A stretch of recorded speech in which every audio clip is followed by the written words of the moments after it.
All right, Aspire Leaders and Teach Better family, I have the honor and pleasure of having a wonderful author on the Aspire to Lead podcast, someone who's been in education for, Todd, correct me if I'm wrong, but I think it was 29 years, which is crazy. That's awesome. And I can't wait to tap into his wisdom and insight and experience. As before the mic was even turned on, we had a great chuckle about a raccoon and testing. So I don't know if we'll get into that today, but Todd has seen it all in all different types of roles, and I'm super excited to have him on the podcast. So with that, Todd, thank you so much for being on Inspired to Lead. Hey, thanks, Josh. It's an honor to be here. 300 episodes you just hit. Last couple of guests, it's a huge accomplishment. And as I kind of joked, Rick Wormley, Darren Peppard, last two guests. I've got big shoes to fill. I'm going to do my best to bring it tonight, but I appreciate you having me on the show, sir. Well, as a person living in Texas, I mean, I know you have the passion and energy to bring it tonight. So I have no doubt. So Todd, with that too, will you please just share a little bit about your background? I've touched on just a couple components of all the things that you've done, but I know there's so much more there. So if you wouldn't mind sharing just about your education leadership journey. Yeah, no doubt. Thank you. 29 years ago, I left New York State, loaded up my 96 Geo Prism, drove to Houston, Texas, got a job doing what all New Yorkers do, teaching Texas history in a middle school, coaching football, baseball. Eventually met my wife, got married, had kids, moved to San Antonio, Texas, became an assistant principal, became a middle school assistant principal, high school assistant principal, middle school principal. And for the past 6 years, I've been a high school principal here in San Antonio, blessed to lead a school, Winston Churchill High School, about 2,400 students. For a long time was the flagship school of South Texas. I still say is relevant and has just wonderful kids. I do live in the community. All 5 of my children have attended Churchill High School. They've all graduated from there. So my neighbors are not just my neighbors. They're also the families that I serve. Josh living in Texas, their HEB is my HEB. Their church is my church. And I truly enjoy living and serving in the same community. And you can't beat the 1.2 mile commute that I have to work each morning, 5 minutes door to door. And so, blessed to be here, 29 years, 5 kids, still got gas in the tank and still ready to rock.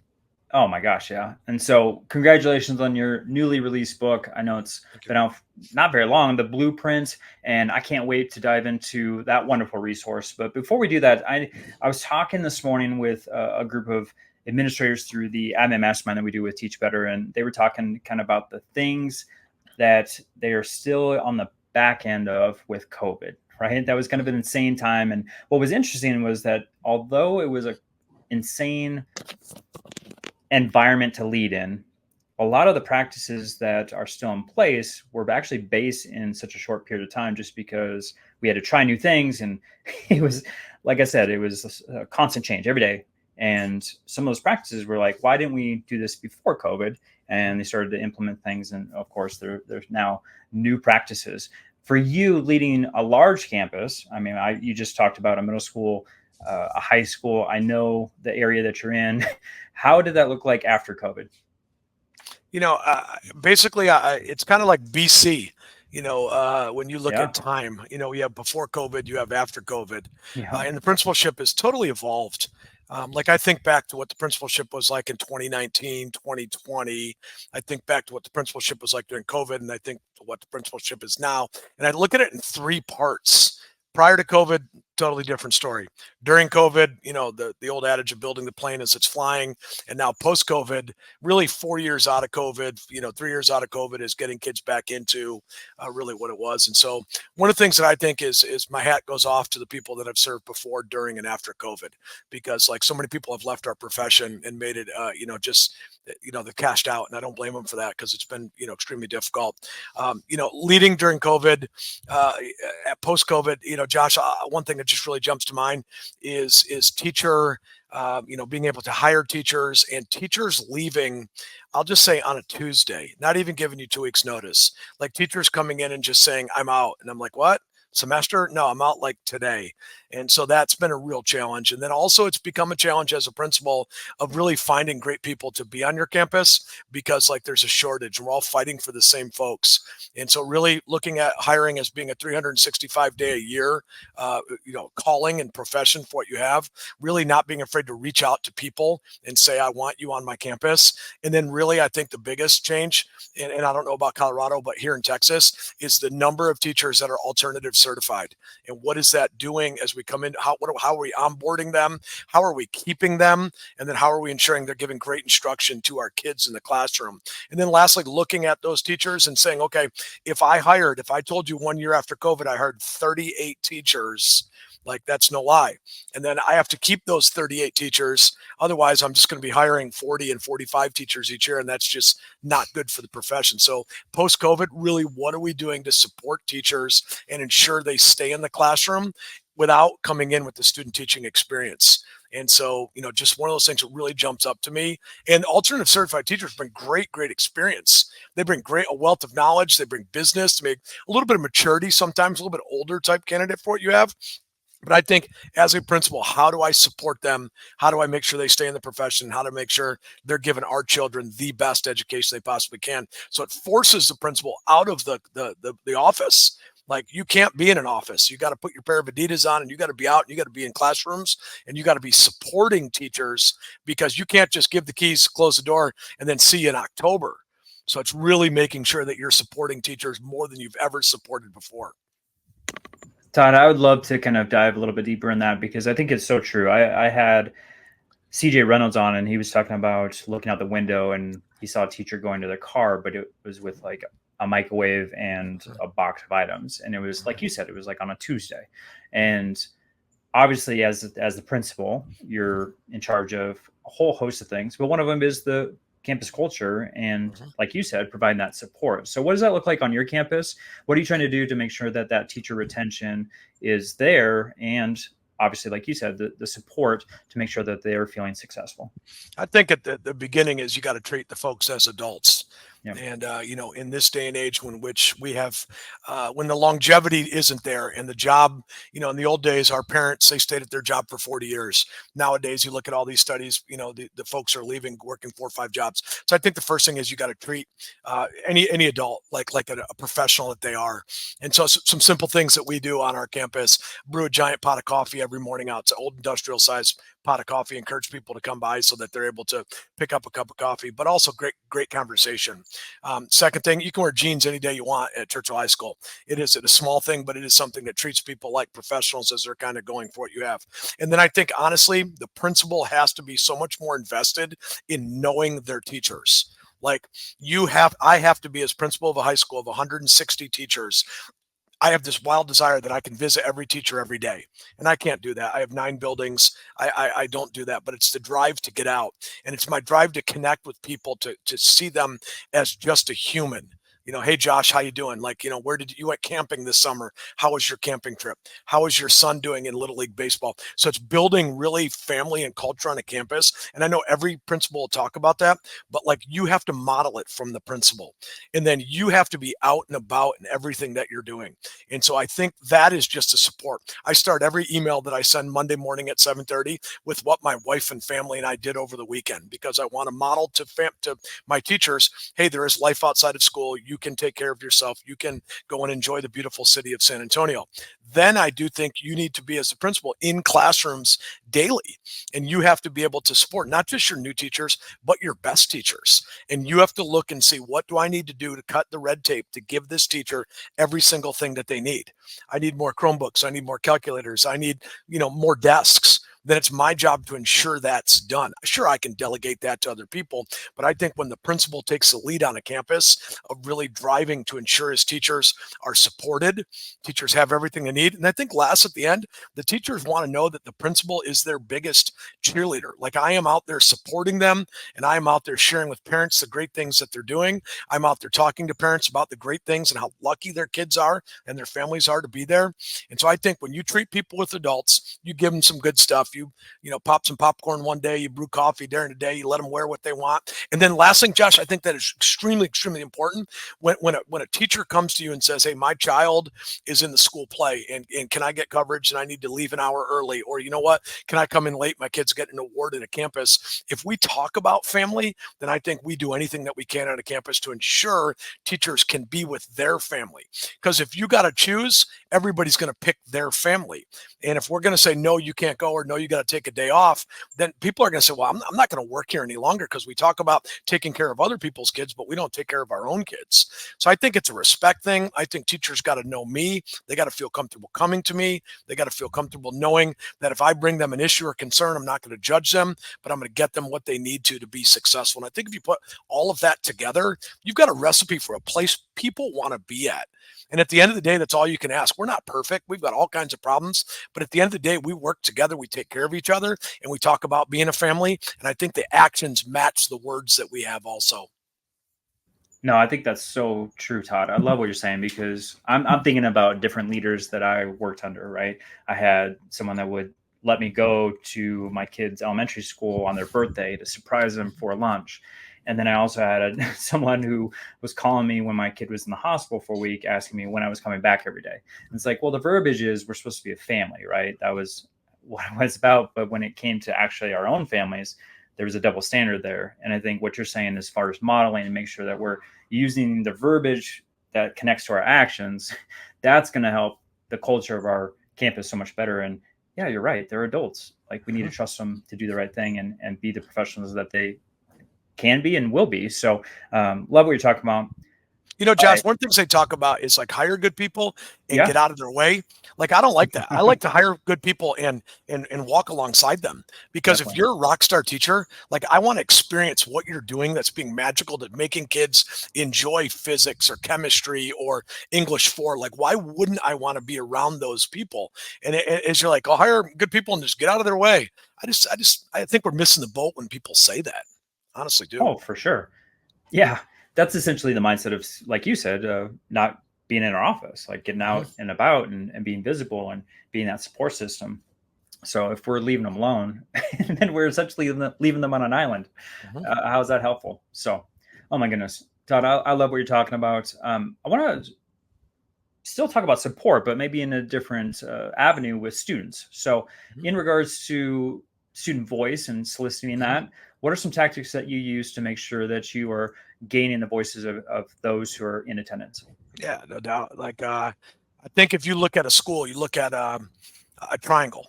And the triangle is the strongest shape in geometry, and it takes 3 equal parts for a school to be successful. And I think if you look at the triangle at the top, you probably got your teachers, and in one corner you got your parents, and in the other corner you got your students. And when all 3 of those are acting in concert together and are functioning at a high level, your school's functioning at a high level. We always seek input from teachers. We always seek input from parents, but largely we forget students. And students are with us 8 hours a day, and we're doing school to them, and nobody asks them, hey, have you ever thought about, any of this kind of stuff? And so really one of my really favorite parts is soliciting student voice. And I think the easiest way you can solicit student voice is being visible to students. I have 9 buildings, 35 acres of campus. I position myself in the most highly trafficked area at Churchill High School, and I make sure during passing period I am talking and interacting with any kid that will come by. I led all the discipline assemblies this year at the beginning of the school year, and I said, hey, look, I am out here. You need help, you come by and ask. Something's not going right, you let me know. Something is concerning to you. Something is going well, you come by and let me know. So I think just putting yourself out there and being visible. I send an email to my student body at 5:30 every Friday like clockwork, just to the students. In that, I share my vision and hope for the week. I share celebrations, but I also encourage a two-way street of dialogue. And it's not uncommon, Josh, if you walked on the campus of my high school, that numerous kids stop me and ask things about schedule changes. Are you coming to the game tonight? Can you help me? Can you help me find this building? And while I could say, well, that's the counselor's job to do this, or that is the atmosphere that I want to be able to create. I also think living in the community allows me to be able to have a meeting on aisle 9 of HEB when I meet a family on a Saturday morning. And I think I have to be comfortable with that because that's who I present myself to be. And I want to make sure my actions match that. If you see me, stop me, tell me something that's good, or tell me how I can help you. Now, there's easy things that we can do on a campus to solicit student voice. You know, a lunch bunch.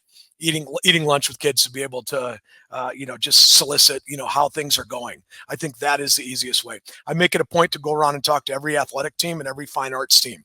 And I go around and I say to them, how are things going? How can I help? What do you need help with?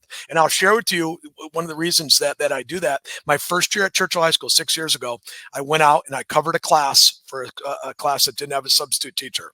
And, I always talk about, hey, what's the latest music that I should be listening to? What's the best Netflix show I should be listening to? Do you like my Adidas? Like, give me some feedback on life. And I said, do any of you have any insight for me as a principal? And a young lady raised her hand and said, I don't think you support girls athletics as much as you do boys athletics. And I don't think your Instagram account, which I ran, supports girls and boys athletics equally. And it was a shot to the heart because, Josh, I thought for sure I was there. I was at girls' games, I was at boys' games, but I had to step back and I had to say, holy cow, this girl felt so confident to be able to say this to me. And she was like, no disrespect. I love that you're there. You're a great principal. You're the best principal, all these nice things. But here's how I feel. And so I think as we solicit voice, we also need to consider some of the feedback may not be what we want to hear. And we have to listen to that and say, there's a brave child out there that said, like, we can do better. And, of course, I make sure that the last, the girl played basketball. So the last 7 games of the season, Instagram page was basketball, and I was there to support them. So I think all you have to do is ask, and you get feedback from kids. How is this going? How is that going? Josh, we just banned cell phones in the classroom. So large high school, bell-to-bell instruction, no phones. A teacher wrote an English paper, pros and cons, told everybody to email me. So I got a zillion emails get pinged, but great feedback about the thing. So honestly, you just got to ask. And you can't be in your office and ask. You have to be out and about. And some of the best feedback is the organic conversation in the hallway as you're talking to a kid. Tell me something good. I got a young lady that comes by every day. I say, Addie B, tell me something that's good. And every time I go by, you have to tell me something that's good. So I think if you put yourself out there and you ask, you can get the feedback, but you got to be prepared because the feedback may not be what you want to hear. And you can't get mad or else nobody will talk to you about feedback anymore. Oh, so true. And man, the visibility piece is spot on. Lived that, felt it, saw it. But then also building a relationship with your students to have trust built where they feel comfortable enough to tell you the hard things, right?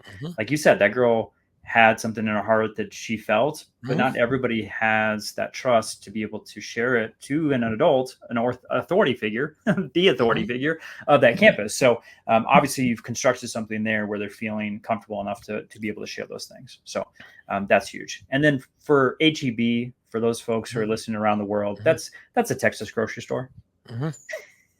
It's so much more than a grocery store, though, right? Yeah, I was just saying, people swear by their grocery store. That's my HEB. Your HEB, yes. So yeah, they have phenomenal barbecue. They have all kinds of stuff. Everything. So yeah, everything. So all right. Well, talking about HEB and promoting them, I think modeling as a leader, we need to make sure that we're doing things that people see, right? And for myself, I was in the leadership position doing just terrible things as far as not eating lunch, drinking a ton of coffee, not putting good things in myself, and my energy level was really, really low.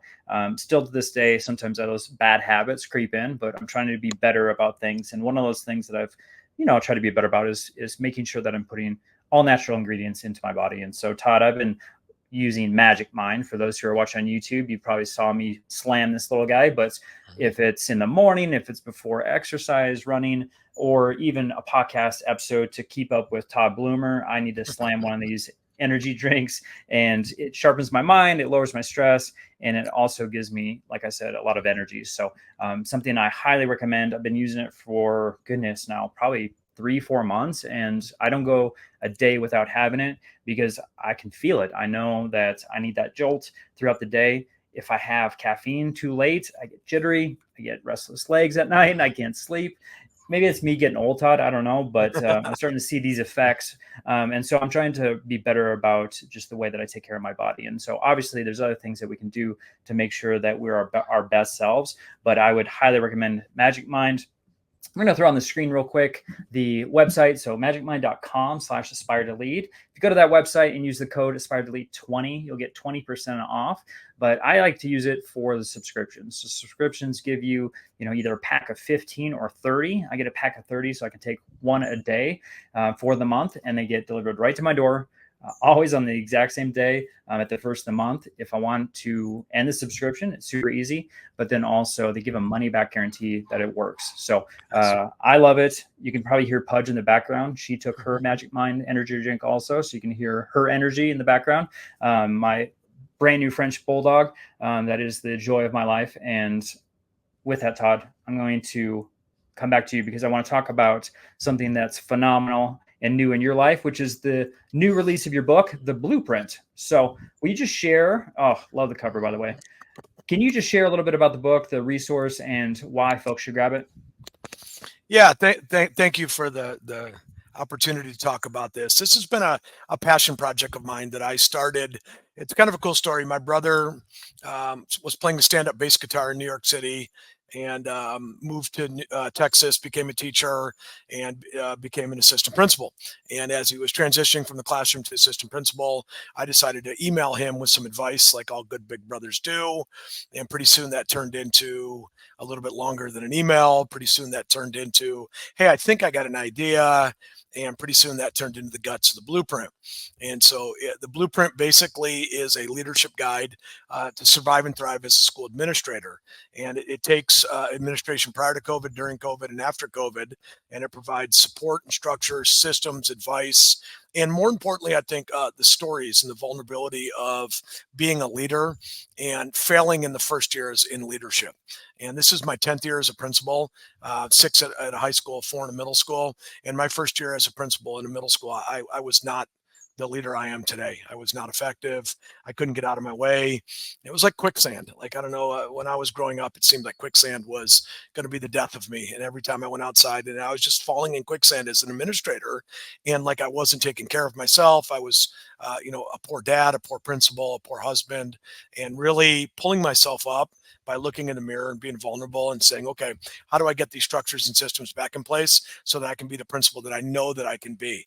And so through setting that up, through telling my story, and then through building structures and systems, the book has a great 30-day entry plan. The book has a plan about, basically finding a coach and a mentor and a tribe of people to be able to support you. It dives into culture and climate. It dives into hiring. And then really the last chapter is probably my favorite chapter. It really deals with like what I would do differently. Like, what would I do differently if I started this over again so that I am taking care of myself, so that I'm being a better husband, so I can be a great principal and a great dad, a great principal and a great husband. What I would do differently as a principal. And through the book is just chocked with great advice from better leaders than me, and really the blueprint has been out about a month now. It is available on Amazon. It is also available on my website, and really it's been a extremely humbling experience. You've put a book out and working on your second book. To have, I'll tell you a story that really kind of summarizes this. I'm walking down the halls today at school, and a teacher says, "Hey, Bloomer, Pierce wants to talk to you." So Pierce hops up from his desk with a copy of my book and asked me to autograph the book. And you don't want to cry in front of kids, but you choke up because here's somebody who spent his own money on my book. Like, who the heck would buy the principal's book? If I was in high school, I would not have spent my money on my principal's book.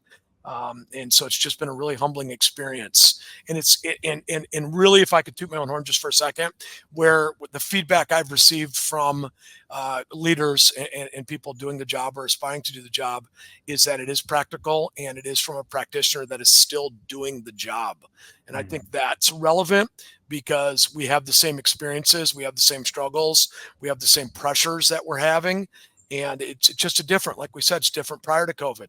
If somebody got out prior to COVID, it's just a different game. Someone got out during COVID, it's a different game. Someone that's in it right now understands what it's like, from school safety to vaping to everything in between, and what it's like to be a principal in 2024. So the advanced praise is the relevancy of it from a practitioner that is still, lacing the Adidas up every day and going out and doing the good work.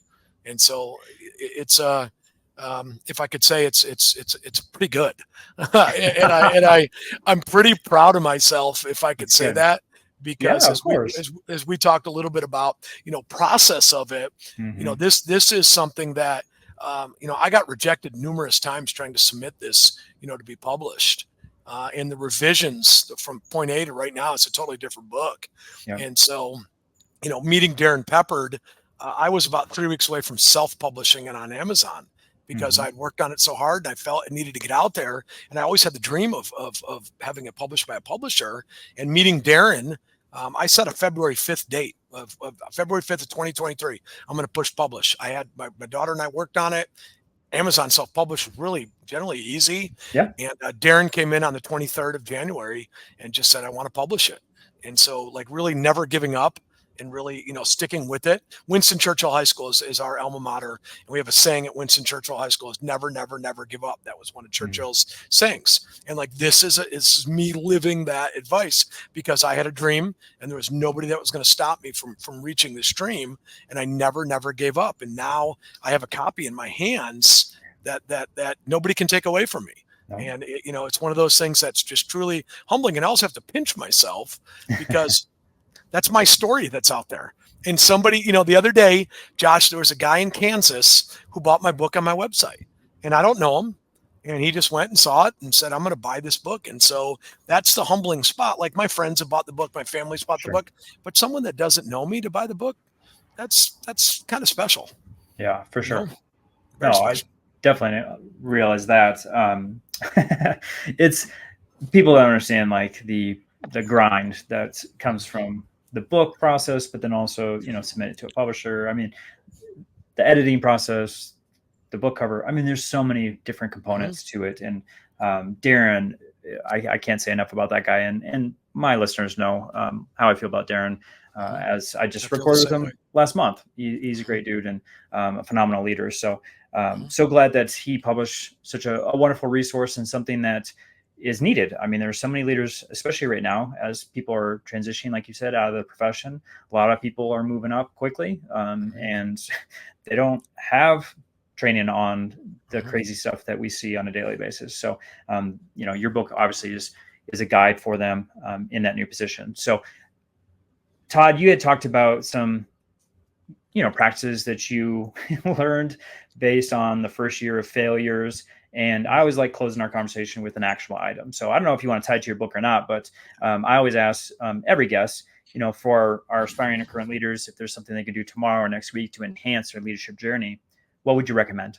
Yeah, no doubt. And I will tie it back to my book and my tough year that I had.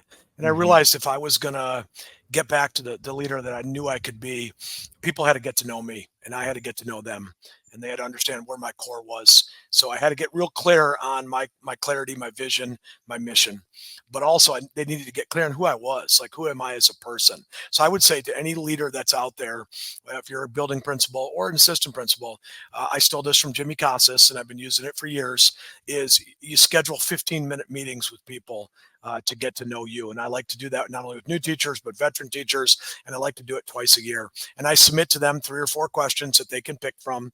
But I always say one thing that at the very bottom, I'm going to ask one question. And it could be anything about, like, what is something, if you're a brand new administrator coming in, what's something about your school that you really love, or what's something that you hope that always stays with us or continues, or where's an area that you think I need to focus on this year? And really you guide your questions around them. And people enjoy what I failed to realize my first year. People enjoy interacting with the principal. Like, people like FaceTime with the principal. And I never thought that, because I wasn't like that as a teacher or a student. And so, like, I really feel like providing opportunities for teachers to be able to provide input, and teachers being able to come by and talk about what they love.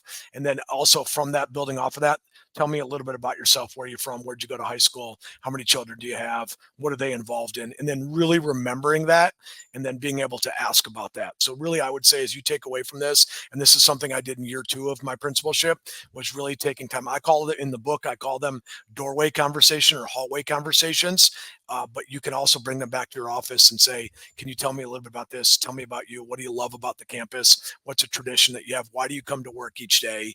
Like all of those type, and then take good notes with it. Look for themes that you can develop and build upon, and then find some kind of thing in there to say, okay, Josh has 3 kids and he likes camping and he lives in Colorado and this is where he's going. And the next time you see them, especially if you're struggling to build relationships with people, you can ask about some common connection that you have. Like, Josh, are you a Broncos fan? And then talk about no, okay, are you a Cowboys fan? And I can say, No. hey, I'm not a Cowboys, I'm a Giants fan. But at some point, sports can bring people together. Yeah. Music can bring people together. And Sure. one more thing, is I'm just kind of going on, but I think it's really important, is I start my emails every morning, as I said, by talking about what I do over the weekend. But I also start by talking about places my wife and I like to go eat. So we talk about, where's the best place to get pizza in San Antonio? Where's the best place to get a burger? What's the best Netflix show that I should be watching now? And that sparks conversation and builds connections with people, because it's not always about the periodic table or balancing equations, but it's about those connections that you have. And if, Josh, you respond back to me and say, Bloomer, have you gone to Longhorn Hamburgers? Then that's my connection. Next time I see you in the hall, before saying, hey, how's class going? I'm going to say, holy cow, that hamburger was the best. And that's that connection that we have. So really, I think one of the best ways that you can just build that culture on your campus that you want is making sure that you're connecting with people in the humanistic way. Like, let's get to know people. And when we get to know people, then we can build and go from there. And then if you trust me, then I can come into your class and say, hey, you know what, Josh, have you thought about this, this, and this as a teacher to be successful?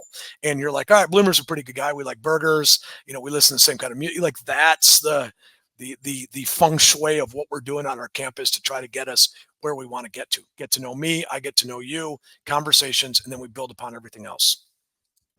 Man, if I go to San Antonio anytime soon, Let's I'm go. reaching out because I need a burger right now. Oh, let's go. Chicken wings, pizza. We've done them all. Top 10 lists. Yeah, Love it's it. great. Awesome. So, yeah, Todd, you undershot me. I've got 6 kids instead of 3. Okay. But I mean, I have 5.